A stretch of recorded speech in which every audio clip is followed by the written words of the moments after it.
하나님 말씀 같이 보겠습니다. 가급적이면 성경을 옆에 두고서 함께 보셨으면 좋겠습니다. 오늘 읽은 본문뿐만 아니라 다른 본문도 같이 볼 계획입니다. 창세기 32장 22절입니다.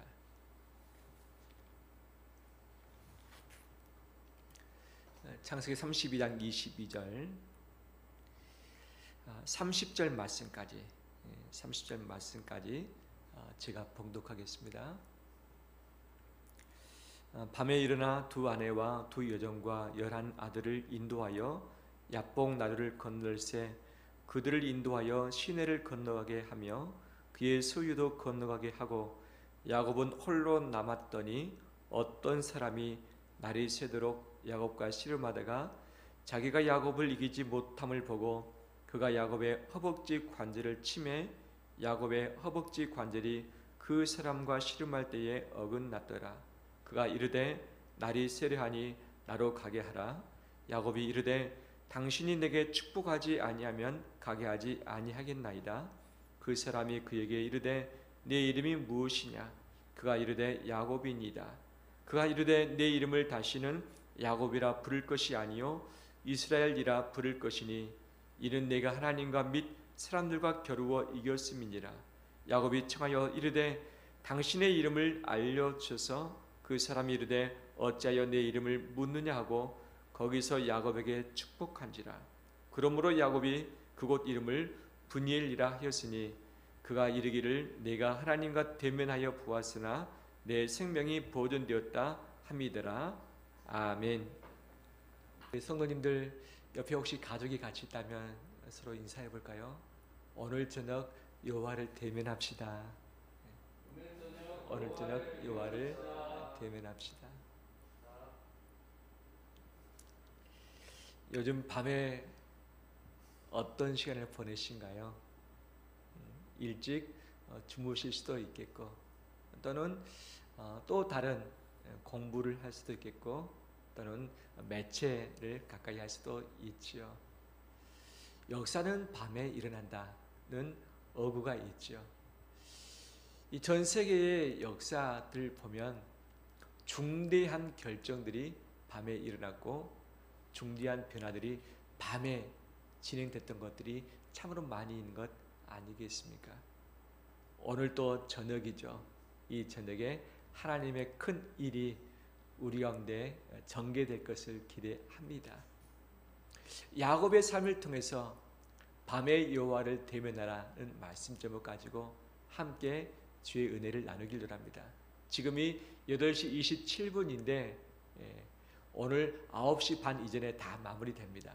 9시 반 이전에 결코 짧은 시간이 아니지만 또 사경에 치고 긴 시간도 아닙니다. 짧은 시간이지만 마음과 시간과 장소를 구별해서 하나님께 드리길 원하고 주님께서 나에게 말씀하신 것이 무엇인가를 정말 귀담아 들으면서 함께 잡에 서 있길 원합니다. 야곱의 인생 전환기가 몇 번 있었습니다. 몇 번. 첫 번째 가장 큰 전환기는 형과 원수되어서 집을 떠났을 때, 두 번째는 20년 만에 이 밧단 아람에서 고향 가나안 땅으로 돌아올 때에, 그 다음에 세 번째는 원수되었던 형과 다시 대면해서 모든 문제를 푸는 것이었던 거죠. 그 이후에도 몇 차례의 인생 전환기가 나오는데 인생 그 중요한 전환기, 그의 첫 번째, 두 번째, 세 번째 때가 언제 일어났느냐? 이것이 밤에 일어났습니다. 밤에. 야곱이 브엘세바를 떠나서 저 멀리에 있는 하란 땅까지 약 800km 이상을 가야만 했던 거죠. 근데 가다가 베델이라는 곳, 나중에 그가 명칭을 지었죠. 밤에 잠을 잤습니다. 꿈을 꾸었습니다. 환상을 보았습니다. 사람들이 보았습니다. 그 위에서 말씀하시는 하나님을 배웠던 것이죠. 바로 집을 떠나는 순간 그가 처음으로 하나님과 대면해서 만나게 되는 역사가 있었습니다. 그때가 언제입니까? 밤이었습니다. 밤. 20년 동안에 많은 고생을 했습니다. 외삼촌이 10번이나 속였습니다. 다시 돌아와야 되는데 하나님께서 말씀하셨습니다. 야곱아, 돌아가라. 내가 너와 함께 하겠다. 그래서 야곱은 외삼촌에게 말하지도 않고 가족들 챙기고 자기의 재산을 챙겨서 야반 노조를 했었던 거죠. 이제 가나안 땅이 가까이 왔습니다. 이제 얼마 좀 가면 가나안 땅입니다. 그런데 이 라반이 나중에 알고서 이제 야곱을 치려고 자기의 이 형제들과 군인들을 데리고 추격을 해오는 것이죠. 이제 내일이면 야곱과 조우를 합니다. 이제 야곱을 만나서 그를 바로 쳐서 죽이려고 했습니다. 그런데 하나님이 그 삼촌을 막으셨습니다. 야곱, 너가 손대지 마라. 너가 손대면 안 된다. 그래서 라반이 그때 생각을 고쳐먹고 바로 그 다음날 야곱을 만나서 자초지종을 확인하고서 서로 축복하고 보내주었던 것이죠. 이 죽을 수 있었던 위기, 바로 이 상황을 바꾸신 때가 언제였습니까? 밤이었습니다. 밤. 두 번의 밤을 통해서 야곱은 놀라운 변화를 경험을 했던 거죠. 오늘 읽었던 본문은 세 번째 밤이 등장합니다. 오늘은 야곱의 인생에 있어서 가장 중요한 변화가 발생된 그런 때라고 할 수 있겠죠. 라반과의 문제는 풀었습니다. 이제는 에스와의 문제를 풀어야 할 때입니다. 20년 전에 그는 형이 받을 축복을 아버지와 형을 속이고서 가로채버렸죠. 그 전에는 형이 가지고 있던 장자권도 팥죽을 가지고서 그가 뺏은 것 아니겠습니까? 형이 화가 날 대로 났습니다. 그래서 형이 어떻게 말하느냐? 내가 야곱을 죽이리다. 내가 야곱을 죽이리다. 이 말을 엄마가 듣고서 야곱을 자기의 친정으로 피신시킨 것 아니겠어요? 그래서 원수가 이미 되었던 바로 그 상황, 20년 만에 돌아왔지만 상황이 바뀐 것이 없었습니다. 바로 이때 야곱이 몇 가지 조치를 취합니다. 야곱은 지혜로운 사람이었습니다. 꾀가 있는 사람이었습니다. 머리 회전이 좀 빠른 자였습니다. 그래서 그가 할 수 있는 여러 몇 가지의 단계를 거쳐서 조치를 취하는 것이죠. 어떤 조치를 취했는가? 이 32장 3절 말씀 보면 형 에서에게 앞서 사자를 보냅니다. 형, 제가 가고 있습니다. 제가 형을 만나고자 원합니다. 제가 형에게 은혜 받기를 원합니다. 딱 그 한마디입니다. 은혜 받았으면 좋겠습니다. 너구리 저를 좀 용서해 달라는 의미이겠죠. 그래서 사자를 보냈습니다. 근데 돌아온 소식은 형이 400명의 군사를 거느리고 온다고 하는 일이죠. 동생 맞이하는데 왜 군사가 필요합니까? 20년 전에 원수 됐던 이것을 몇 년 동안 품고 있었겠습니까? 20년 동안 품었을 것입니다. 가슴에 칼을 갈았을 것입니다. 이 동생을 만나면 죽이려고 아마 사병을 준비를 시키지 않았는가. 그러니까 개인 군인이 병사가 400명이나 되는 것 아니겠습니까? 1차 조치 실패로 끝났습니다. 2차 조치를 취합니다. 32장 7절 8절 말씀 보니까 이 동행한 가족들을 종들을 두 때로 나눴습니다. 한 때를 먼저 보내고 그다음에 뒤에 또 다른 한 때를 두었던 거죠. 형이 와서 앞을 치면 뒤에 있는 자들은 흩어져서 도망갈 요량이었던 것이죠. 20년 전에 그가 사고를 치고서 문제를 해결해야 되는데 문제 해결하지 않고 어떻게 합니까? 도망가 버렸습니다. 20년 만에 이 하란에서 다시 돌아올 때에 에삼처럼 관계가 안 좋았습니다. 그럼 오기 전에 풀고 와야 되지 않겠습니까? 근데 풀지 않고 어떻게 합니까? 야반 도주, 또 도망해버린 거죠.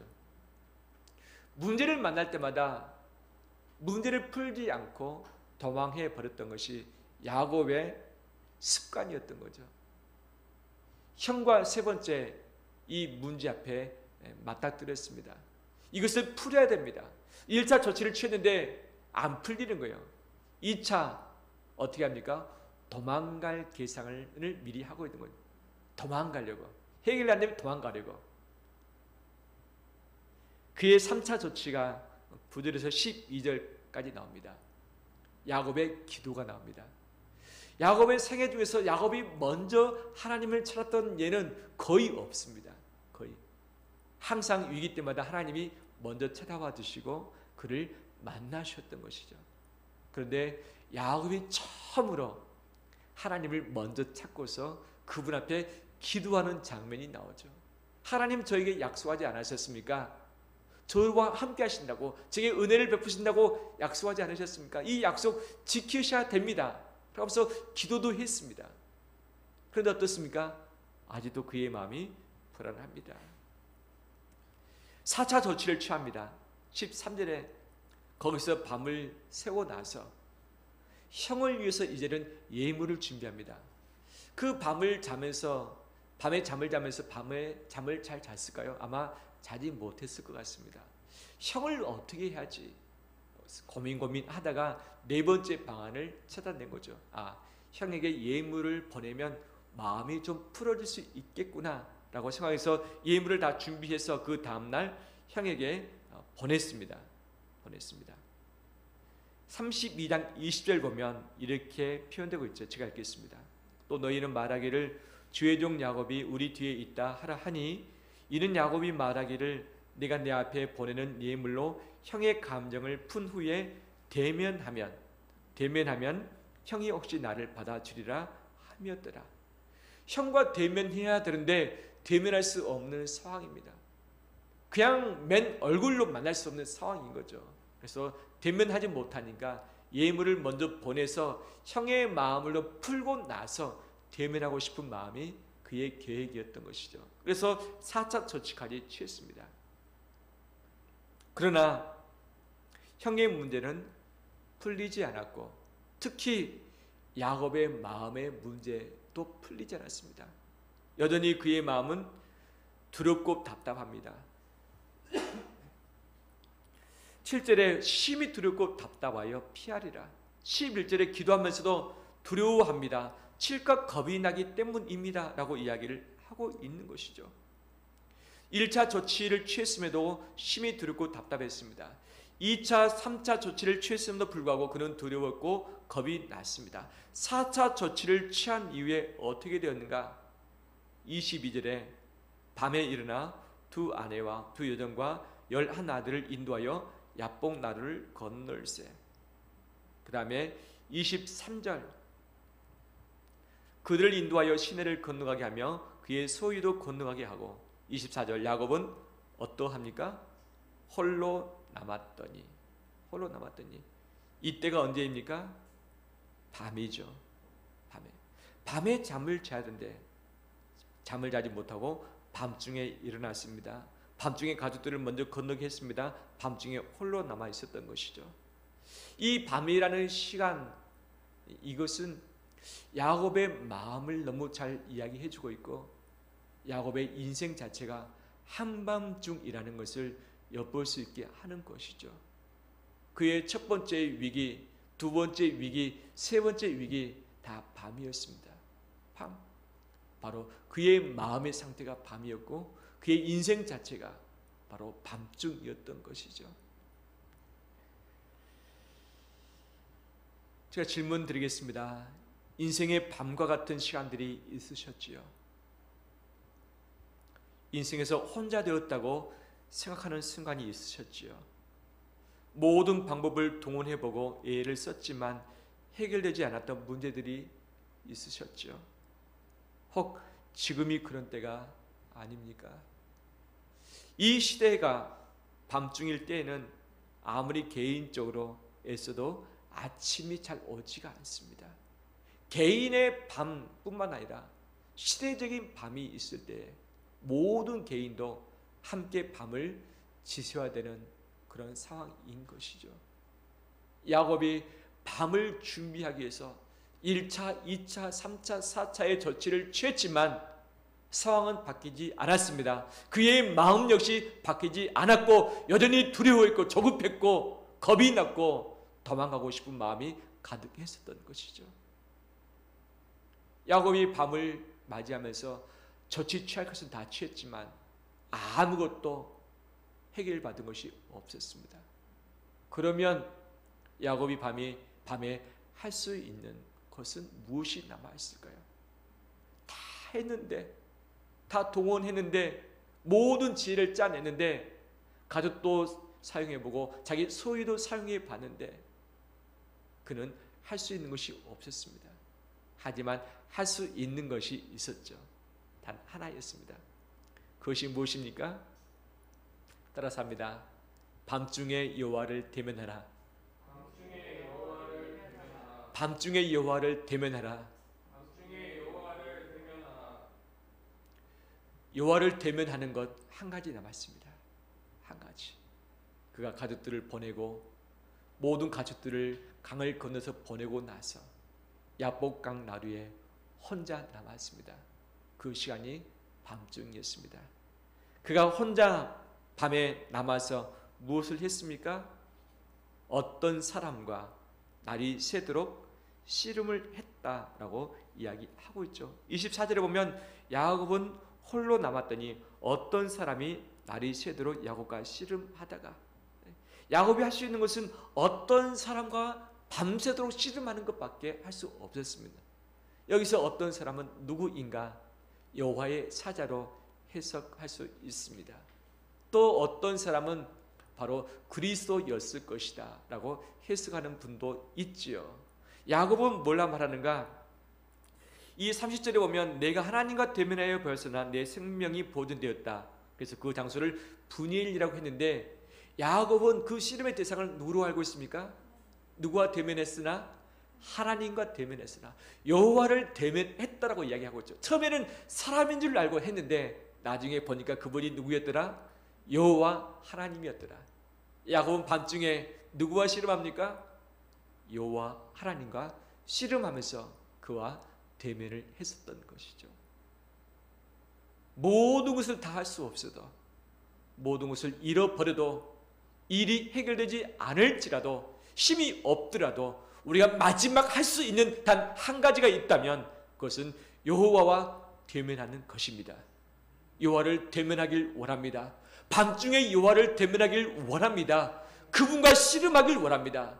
문제와 씨름하지 않길 원합니다. 사람과 씨름하지 않길 원합니다.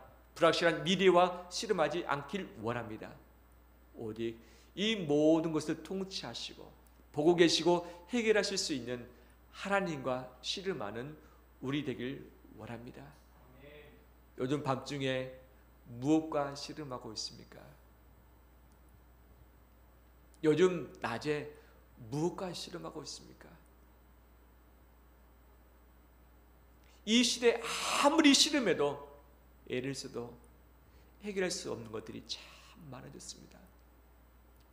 우리의 경제적인 문제, 우리의 질병의 문제, 재난의 문제, 인간의 힘으로 풀 수 없는 이 거대한 것과 싸워도 풀려지지가 않습니다. 시대적인 밤중에 무엇과 씨름하고 있습니까? 무엇 때문에 마음 아파하면서 도망하고 싶고 겁을 내고 있고 두려워하고 있습니까? 이 두려움을 가지고, 답답함을 가지고, 겁나는 것을 가지고 도망하고 싶은 마음을 가지고서 여호와 앞에 나와서 여호와 씨름하면서 그분과 대면하는 우리 되시기를 주의 이름으로 축원합니다.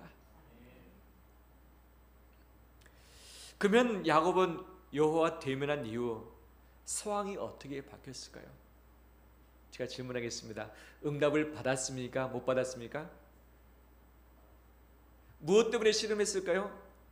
형 때문에 씨름한 것이죠. 형의 문제 해결 받았습니까? 못 받았습니까? 해결 받았지요. 받았지요. 야곱은 기도한 이후에 해결 받았습니다. 응답 받았습니다. 이 하나님을 대면하기 전에 그런 형을 대면하기가 쉽지 않았습니다. 그런데 하나님과 대면하고 난 이후에 이 문제의 실체와 대면할 수 있는 용기를 갖게 되었습니다. 33장의 3절 보니까 그들 앞에서 나아가되 몸을 7번 땅에 굽히며 그의 형 에서에게 가까이 가니. 형을 표현할 때에 가까이 간다라고 표현을 하고 있죠. 20년 동안 그는 형을 멀리했습니다. 그의 잘못 때문에, 그의 욕심 때문에, 그가 속였던 것 때문에, 형과 원수되었던 것 때문에 형과 멀어질 수밖에 없었죠. 이것 때문에 그와 대면하기 쉽지 않았습니다. 그런데 하나님을 가까이 대면하고 나서, 하나님의 얼굴을 배웠고 나서 형을 가까이 할 수 있게 된 것이죠. 이 용기를 누가 주신 것입니까? 하나님이 주신 것이죠. 하나님이 주셨습니다. 33장 4절 보면 에스가 달려와서 그를 맞이하고 서로 안고 목을 어긋맞추며 그와 입맞추어 서로 우니라. 20년간의 응어리, 아픔, 상처, 원수된 것, 보복하고 싶은 것, 갈등, 이 모든 것을 그 한순간에 다 풀어지게 된 것 아니겠습니까? 하나님과 대면했더니 하나님께서 형을 대면할 수 있게 하셨고, 형과의 모든 이 문제를 풀면서 서로 울 수 있는 이 상황을 하나님이 허락을 하셨습니다. 또 33장 10절 말씀 보니까 내가 형님의 얼굴을 배운즉 하나님의 얼굴을 본 것 같사오며 형님도 나를 기뻐하심이니이다 라고 말씀하고 있습니다. 그가 형님의 얼굴을 보기 전에 누구의 얼굴을 봤습니까? 하나님의 얼굴을 봤습니다. 분이라고 하는 것이 얼굴이라는 것이고, 엘이 하나님을 의미합니다. 하나님의 얼굴, 그걸 봤던 것이 야복강 강가였던 거죠. 하나님의 얼굴을 보고 나서 그 다음에 형의 얼굴 보니까 누구의 모습이 되었습니까? 하나님의 얼굴과 같은 모습이 되었고, 형의 얼굴이 바뀌어서 야곱을 기뻐하고 있는 이 모습이죠. 할렐루야, 할렐루야. 하나님을 대면할 때에 형의 얼굴이 바뀌었습니다. 하나님과 씨름할 때에 하나님은 누구의 마음을 바꾸신 것입니까? 형의 마음을 바꾸신 것이죠. 야곱이 도망할 때에, 라반이 쫓아올 때에 하나님이 그를 막으시고 대면하셨기 때문에 바로 라반의 마음이 바뀐 것처럼 이 야곱을 쫓아왔었던 에서 그 밤중에 야곱이 씨름하고 있는 그 밤중에 형의 마음을 바꾸시사 그의 얼굴을 바꾸셨습니다. 원수의 얼굴에서 하나님 얼굴처럼 바꿔주신 것이죠. 우리가 여호와와 대면할 때에, 여호와와 씨름할 때에 상황을 바꾸시고 사람을 바꾸시고 마음을 바꾸시고 태도를 바꿔주신 줄 믿습니다. 할렐루야. 하나님을 대면할 때에 하나님은 형의 마음을 터치하셨고 그의 얼굴도 바꿔 놓으셨습니다. 죽이려던 야곱의 마음을 뒤로하고 그와 화해를 하면서 동행하고 싶은 마음까지 그의 마음 안에 생기게 되었던 거죠. 형이 그에게 말합니다. 우리가 함께 동행하자. 올해 2020년 우리 교회 표어가 무엇입니까? 동행입니다. 동행. 하나님과 동행했더니 도저히 동행할 수 없는 원수 같은 형과 그의 입에서 동행하자라는 이 단어가 나오는 것 아니겠어요? 바로 동행은 대면 아니겠습니까? 하나님과 대면하며 사람과 대면할 때에 이 동행의 역사가 펼쳐지게 될 줄 믿습니다. 이처럼 야곱이 하나님과 대면할 때에 하나님은 야곱의 모든 것을 다 바꾸셨고 형의 얼굴까지 바꿔놓으셨죠. 그런데 형의 마음, 형의 얼굴, 형과의 관계만 바뀌었는가?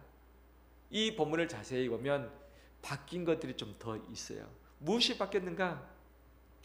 13절, 21절, 22절에 보면 시간 단어가 나옵니다. 밤이라고 나오고 있습니다. 밤을 한 번 셌습니다. 두 번째 밤도 셌습니다.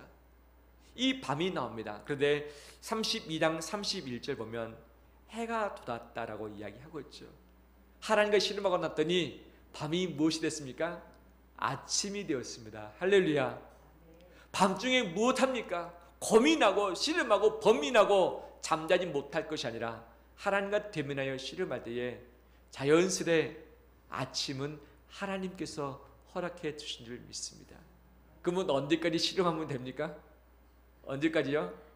해가 뜰 때까지, 해가 돋을 때까지, 아침 될 때까지 우리가 할 수 있는 것은 하나님과의 대면, 하나님과 씨름하는 것인 줄 믿습니다.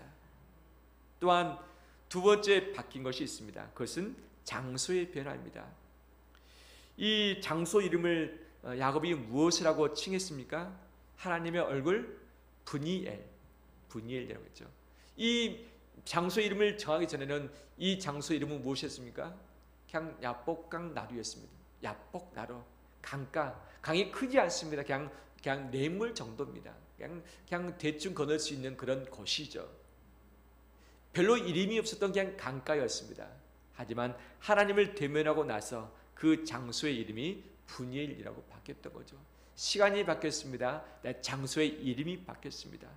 그다음에 이 형과의 변화 역시 바뀌었던 거죠. 그런데 시간 바뀌고 장소 바뀌고 형도 바뀌었는데 이것만 바뀌었는가?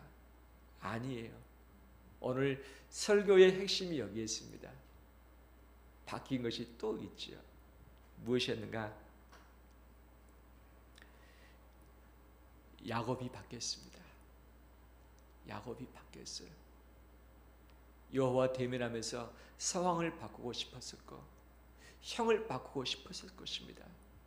그의 기도대로 상황도 바뀌었습니다. 형도 바뀌었습니다. 그런데 정말 중요한 것은 무엇이냐? 하나님은 야곱을 바꿔놓으셨습니다. 야곱이 어떻게 바뀌었는가? 정리해보면 다섯 가지 간단히 살피기로 합니다. 첫 번째 변화가 뭐냐? 그의 마음이 바뀌었습니다. 7절 심히 두렵고 답답하여 피하리라. 11절 두려워하여 칠까 겁이 납니다. 24절 야곱은 홀로 남았더니 밤중에 고독 가운데 있습니다. 그 마음이 만신창이 됐고 답답함과 힘듦과 두려움 때문에 고통 가운데 있었던 것이죠. 그런데 그가 어떻게 바뀌었는가? 33장에 하나님을 대면하고 나서 5절, 8절, 10절, 11절, 15절에 반복해서 그가 언급하고 있는 단어가 있습니다. 그 단어는 무엇이냐? 은혜였습니다. 은혜. 답답함이 은혜로 바뀌었습니다. 두려움이 은혜로 바뀌었습니다. 겁나는 것이 은혜로 바뀌었습니다. 도망하고 싶은 마음이 은혜로 바뀌었습니다. 홀로 고독 가운데 있었던 것이 은혜로 바뀌었습니다. 할렐루야. 하나님은 야곱의 마음을 은혜로 채워주셨습니다.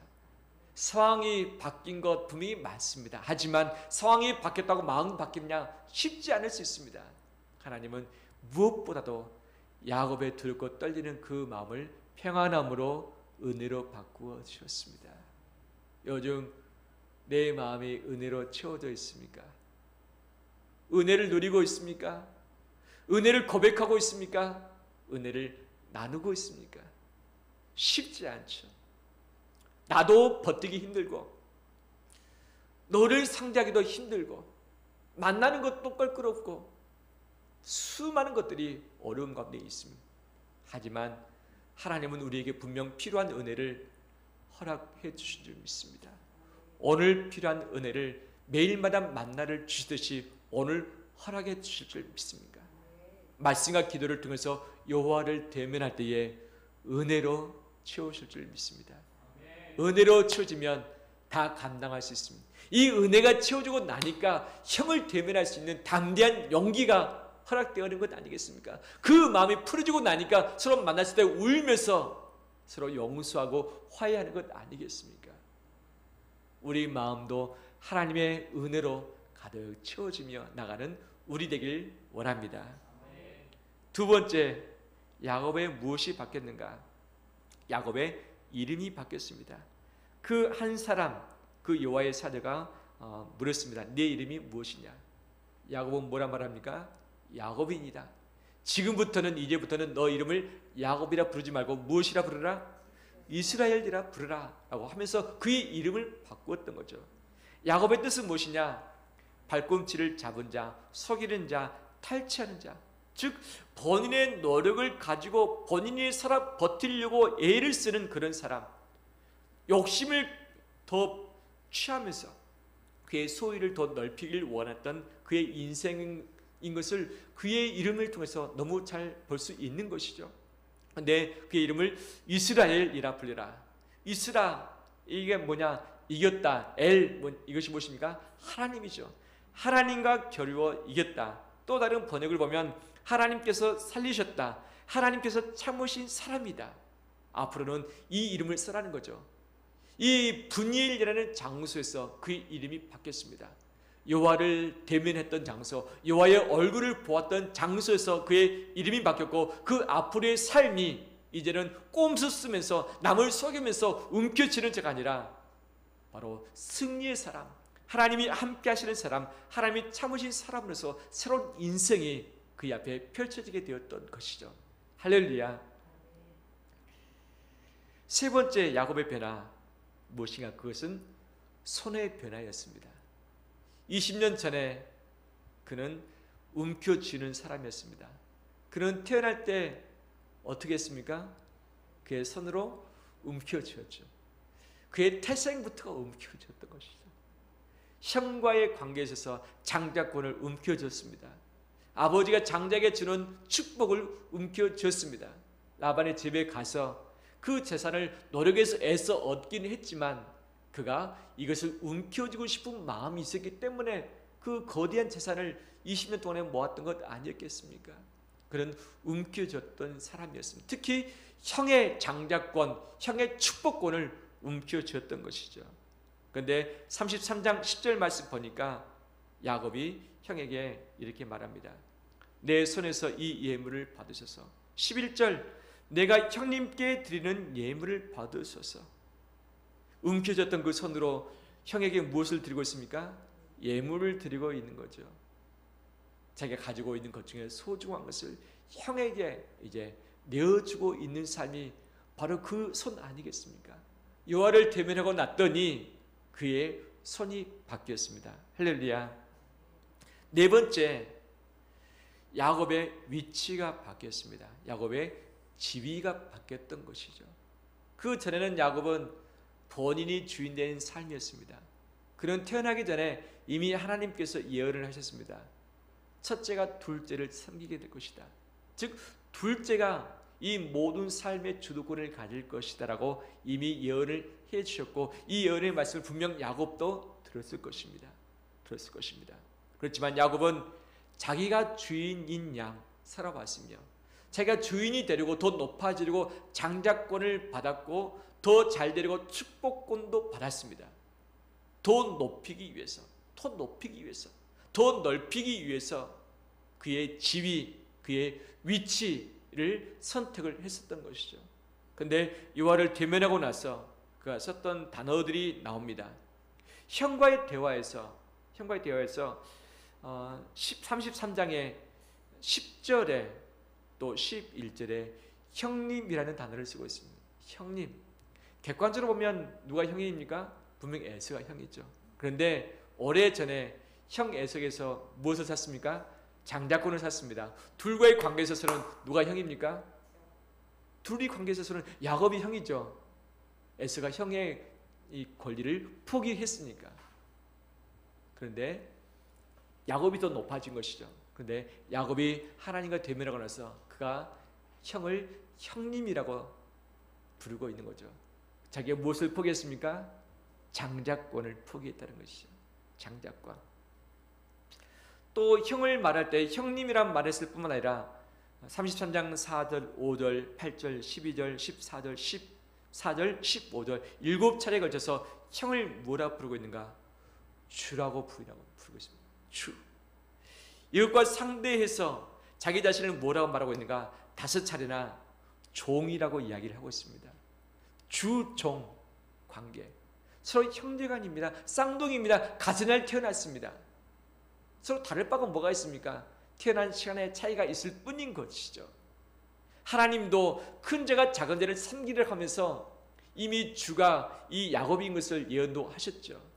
그렇지만 하나님과 대면하면서 하나님은 야곱을 바꾸셨습니다. 자기 자신이 주인된 삶에서, 장자된 삶에서, 더 높아진 삶에서 어떤 자로서? 종으로서, 낮아진 자로서 그를 바꿔주신 것이죠.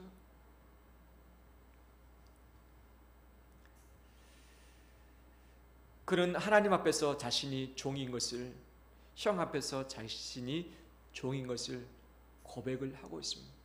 이것은 그냥 립 서비스가 아니죠. 정말 자기 충신해서 마음속 깊은 곳에서 내가 당신의 형이 아닙니다.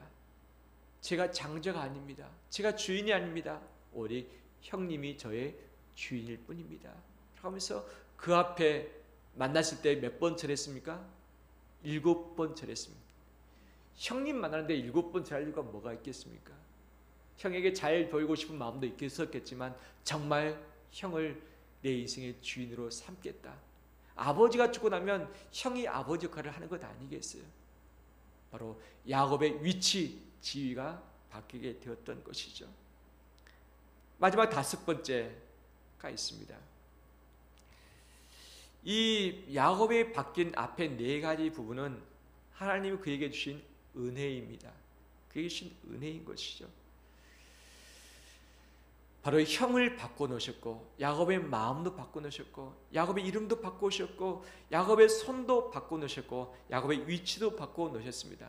특별히 야곱은 하나님으로부터 축복도 받게 되었던 것입니다. 다 좋은 일입니다.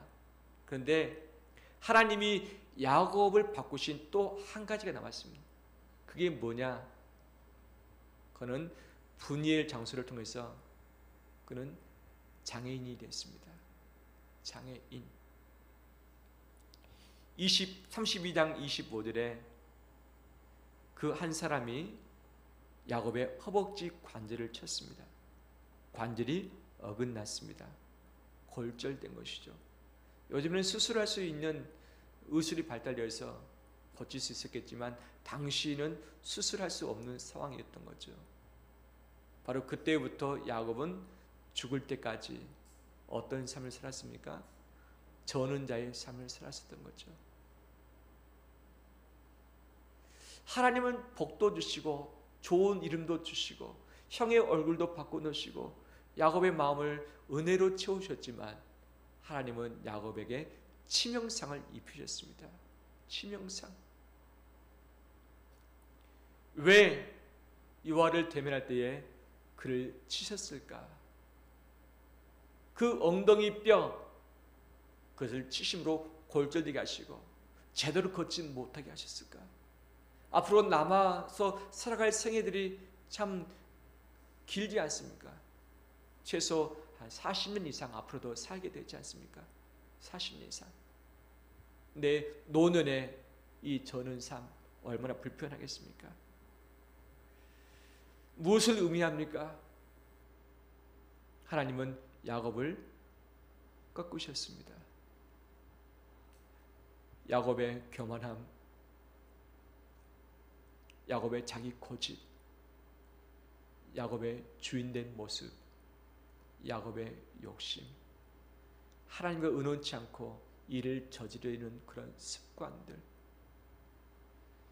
자신의 방법으로 일을 풀려고 했었던 그런 모든 것들, 하나님의 통치권과 주도권, 주재권을 인정하지 아니했던 그 모든 삶, 바로 다시 가나안 땅에 들어오게 하실 때에 하나님은 분이엘 내서 그를 꺾으셨습니다.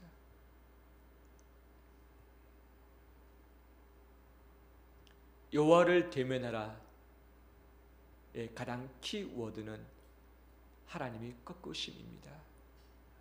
우리는 여호와 씨름할 때에 하나님을 꺾고자 원합니다. 기도를 통해서 내 뜻을 이루고 내가 응답받고 하나님의 뜻을 바꾸어서 내게 응답하실 원하는 것들이 분명히 있지요. 하나님께서 이것을 통해서 응답을 해주시지만 핵심 포인트는 여호와와 대면한다면 우리는 우리 자신을 꺾어야 될 줄 믿습니다. 혹시 꺾이지 않는 부분이 남아있지 않습니까? 내 잘못된 습관, 내 고집, 내 뜻, 내 교만함, 내 욕심 포기치 못하고 있는 것, 하나님의 주재권을 인정치 못하고 내가 주인 되고 싶은 마음들, 더 높아지고 더 많아지고 더 행복해지고 싶은 마음이 가득한 것들, 더 나아지지 못하고 더 가난해지지 못하고 더 섬기지 못하고 더 엎드리지 못하는 이 모든 마음들, 혹시 내 안에 그대로 남아있지 않습니까? 여호와를 대면할 때에 하나님은 야곱을 꺾으셨듯이 우리도 아직 꺾이지 않는 부분들을 주님이 꺾어 주시길 기대합니다. 이 꺾어진 이것을 통해서 그의 남은 생애는 완전히 바뀌었고, 빨리 걷지 못하지만 그는 누구와 동행합니까? 여호와와 동행했습니다.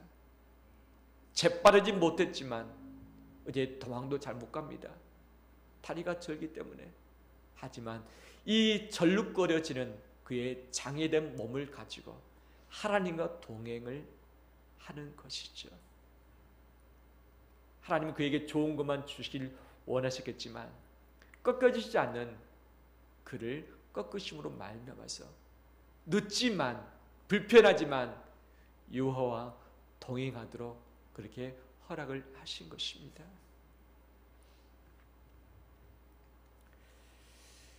한 가지 더 살피기를 합니다. 통상적으로 이 본문을 볼 때에 저 역시 마찬가지였습니다. 야곱이 밤중에 문제가 해결될 때까지 여호와 씨름함으로 말미암아서 이를 해결받았다라고 해석을 해왔고 적용을 해왔습니다. 저도 역시 그렇게 했었죠.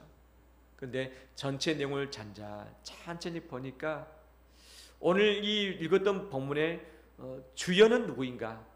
주도자가 누구인가? 야곱인가? 아닌가? 봤더니 주어가 야곱이 아니었습니다. 야곱이 씨름해서 이겼고 그 다음에 축복을 받았다, 문제 해결을 받았다, 이 해석이 잘못된 해석이라는 것이죠. 다시 말씀을 한번 볼까요? 24절에 보면 32장 24절, 야곱은 홀로 남았더니 누가 와서 씨름합니까? 어떤 사람이 날이 새도록 야곱과 씨름하다가. 야곱이 씨름합니까? 어떤 사람이 씨름합니까? 어떤 사람이 야곱과 씨름을 해주는 것이죠. 씨름하고 싶다고 해서 다 씨름할 수 있겠는가? 씨름은 누가 필요합니까? 상대가 필요하죠. 만약 제가 조금 전 간증했던 장동일 목사님하고 씨름한다고 생각해 보십시오.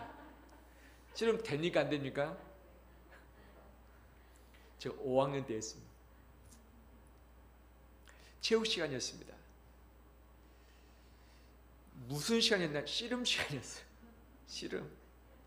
이기면 점수 만점인데 지면 빵점입니다. 네, 이 씨름도 이겨야만 점수를 높이 딸 수 있죠. 네, 제비뽑기를 했는지 모르겠는데 저의 짝이 누가 됐냐? 반에서 두 번째 키 큰 부반장이 저하고 짝이 됐어요. 앞이 까마득했습니다. 어떻게 하면 이길 수 있을 것인가? 아무튼 제가 이기면 그날 영웅은 제가 되는 겁니다. 덩치가 별로 안 컸지만 한번 이겨보자. 마음을 단단히 먹었습니다. 예, 삿발을 꽉 잡았습니다. 우리 선생님이 땡이라고 신호를 줬습니다. 근데 땡하는 것 동시에 저는 하늘을 쳐다보고 있었습니다. 벌려덩 자빠져서 넘어져 버렸던 거죠. 지금 생각하면 꿈도 꾸지 말았어야 되는데, 만약 이긴다면 내가 오늘 영웅이 되겠다, 이런 엉뚱한 생각을 했었던 거죠. 씨름은 혼자 할 수 없습니다. 씨름은 상대가 필요하죠. 야곱이 씨름하고 싶다고 해서 씨름할 수 있을까요? 아니죠. 어떤 사람이 있었기 때문에 씨름한 것 아니겠습니까? 그 어떤 사람이 밤중에 그 강가에 갑자기 나타납니까? 아니죠. 하나님이 여호와의 사자를 그에게 보내주셨습니다. 여호와의 사자가 야곱과 씨름해 준 것이죠. 씨름해 주신 것이죠. 야곱이 아무리 하나님을 찾는다고 해서 하나님이 안 나타나면 끝장이잖아요. 아무것도 아니잖아요. 하나님은 야곱을 찾아오셨습니다. 하나님은 야곱과 씨름해 주셨습니다. 바로 그래서 야곱이 씨름을 할 수 있게 된 것이죠. 씨름의 결과는 어떻게 되었습니까? 야곱의 승리입니까? 여호와의 사자의 승리입니까? 누가 승리했다고 말합니까? 누가 하나님과 씨름해서 이겼다라고 말하고 있죠. 야곱의 승리입니다. 할렐루야. 야곱이 여호와의 사자를 이겼어요. 마치 제가 이 덩치 큰 그 부반장을 이길 수 있는 상상했던 것처럼. 그런데 정말 여호와의 사자가 졌을까요? 이 씨름이 끝나기 전에 25절에 보면 자기가 야곱을 이기지 못함을 보고 이기지 못함을 보았지 졌다는 말을 하지 않습니다. 그가 야곱의 허벅지 관절을 치매 야곱의 허벅지 관절이 그 사람과 씨름할 때에 어긋났더라. 관절을 쳤습니다. 부러졌습니다. 골절됐습니다. 골절된 상황에서 야곱이 여호와의 사자와 씨름해서 이길 수 있었을까요? 없었을까요? 그 통증하며 고통하며 엄청났을 텐데 이 삿발을 잡았는지 안 잡았는지 모르겠지만 아마 잡을 힘도 남아있지 않았을 것입니다. 그 상황이라면 그냥 밀면 넘어져 자빠지는 것이 야곱의 상황 아니었겠습니까? 그런데 여호와의 사자는 말합니다. 너가 하나님과 겨루어 사람들과 겨루어 이겼다. 그래서 이스라엘이라는 명칭을 준 것 아니겠습니까? 야곱이 이긴 겁니까? 하나님이 져주신 겁니까? 야곱이 이긴 겁니까? 하나님이 져주신 겁니까? 야곱이 열심히 기도했기 때문에 이겼습니까? 아니죠. 하나님께서 야곱에게 져주신 것이죠. 그래, 너가 이겼다라고 하는 거죠. 어렸을 때 애들과 장난을 치거나 서로 레슬링 경기하거나 뭐 씨름할 때 있지 않습니까? 근데 부모가 자식에게 이긴 것 보셨습니까? 아마 박상묵 전사님은 아직 결혼 안 했지만 결혼하고 나면 아마 아들 이겨먹을 것 같은데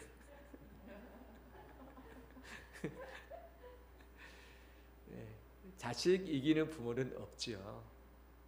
그냥 저 주무로 말미암아서 자식이 이겼다는 승리감, 기쁨을 주고 싶은 것이 부모 아니겠습니까? 내가 짐으로 말미암아 자식에게 기쁜 마음을 주고 싶은 마음.